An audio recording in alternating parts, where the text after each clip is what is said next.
If you frequently go east from Shaftesbury towards Wilton on the A30, you'll know the military badges often turn visitors' heads as they drive past Fovant.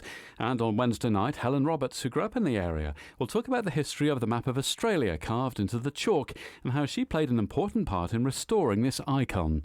Helen will share stories of the Hurdcott Camp and other military settlements which, if they were reinstated today, would dwarf some of our major communities in scale.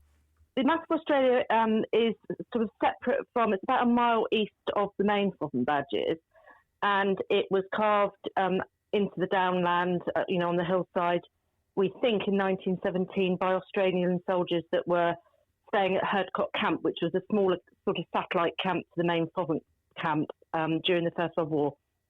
Do you have any connection with Australia? Is there something that made you particularly passionate about this one?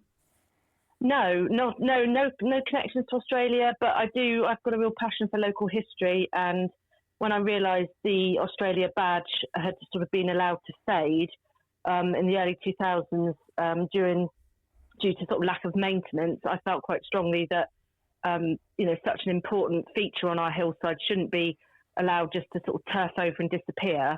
So I sort of looked into how I could set about getting it back on the hillside and restoring it. So that's what I started to do in about 2015.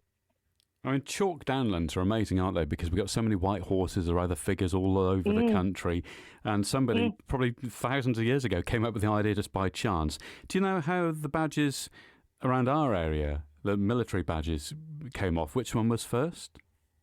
We think it was the Post Office Rifles badge at Fovant, which was a much larger camp. We think it was probably about 1916 that someone came up with the idea of cutting the turf out of the hillside above the camp to sort of represent their military regimental badge, and then sort of backfilling that trench with fresh chalk. And they're obviously an incredibly sort of visible feature on the landscape. If you drive along that A30 Salisbury to Shaftesbury Road, you will see them. And it sounds like other regiments at Fovant sort of copied, and there was a little bit of competition going on who could create the best sort of most magnificent looking badge. And Hurdcott, which was a satellite camp taken over entirely by the Australians in 1917, that was a mix of just Australian soldiers mostly coming straight in from Australia for training at Hurdcott, or those that were convalescing from wounds having been discharged from hospital. So the Commonwealth Forces Australian badge was already at Fovant by that time, so they must have had a chat about what they wanted to do and decided to carve a depiction of home. So it is the outline map of Australia with Tasmania and the lettering of Australia through the middle. So quite an impressive sight to see sort of near Compton Chamberlain. An impressive thing to do, actually, if you if you think about it, because when you're there, you can't see anything, can you? You can't get a sense of whether you put Sydney in the wrong place or you put Tasmania too far west or something. Yeah, I mean, how they did it, some of the badges, people will know, at Fovant, they're incredibly detailed and incredibly sort of accurate. So we're not sure whether they did it as part of a signalling exercise, sort of they pegged it out. I would imagine they must have had some kind of grid pegged out on the ground and then obviously knew what shape went within each square. I would imagine that the only way they could do it, because again, when you walk up there and you're amongst the badges, they make no sense whatsoever. But looking from the A30 up to the badges, they are really quite perfect, despite being on a sort of fairly steep hill. They've had sort of periods of decline and restoration over the century since they were carved, but they're all looking sort of pretty good now on the hillside and looked after by sort of local groups that care for them. We haven't lost any here then. Some parts of the country, some of the chalk figures have gone, but all of these are retained in our area.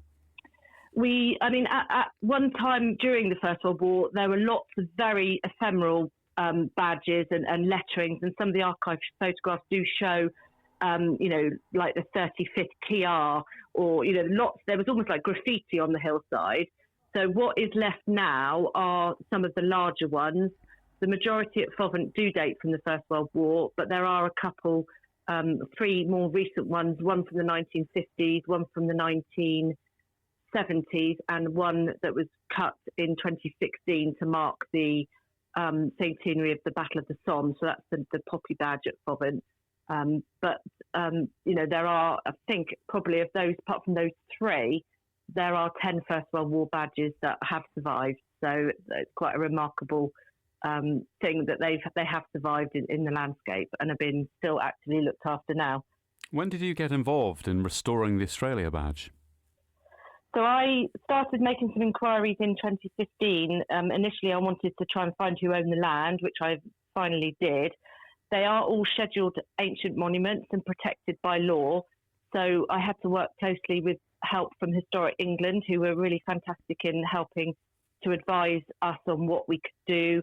They did a survey. They tried to, they literally did remap out the outline of what we were cutting back to, because it had pretty much disappeared back into the turf.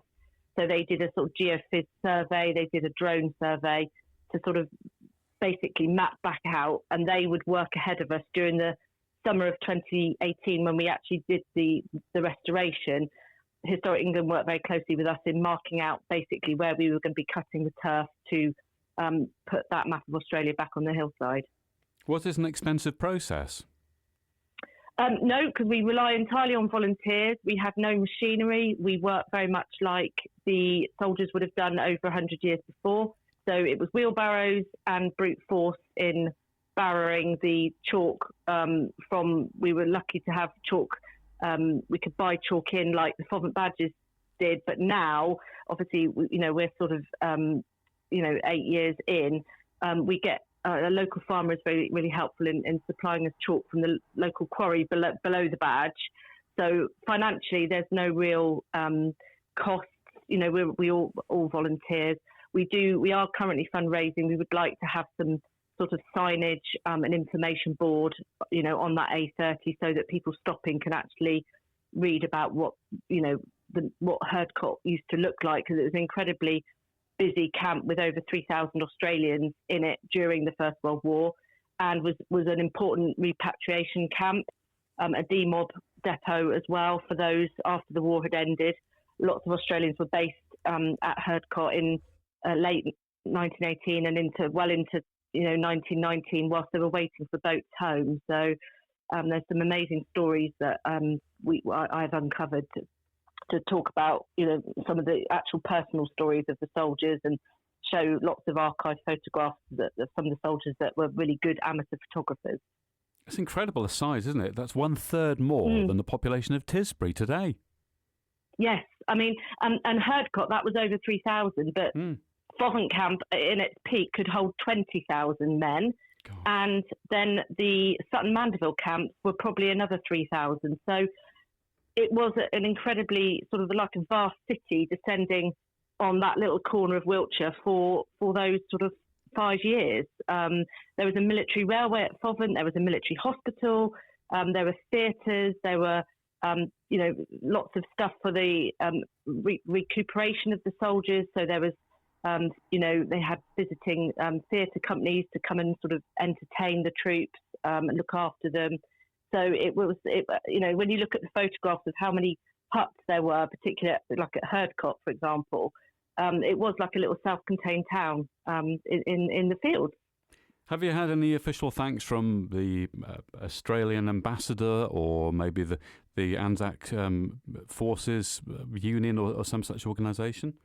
We have had in our first Anzac Day service, because we do hold a service up on the map of Australia every Anzac Day, which is the 25th of April. So we'll be up there this Saturday, the 25th of April.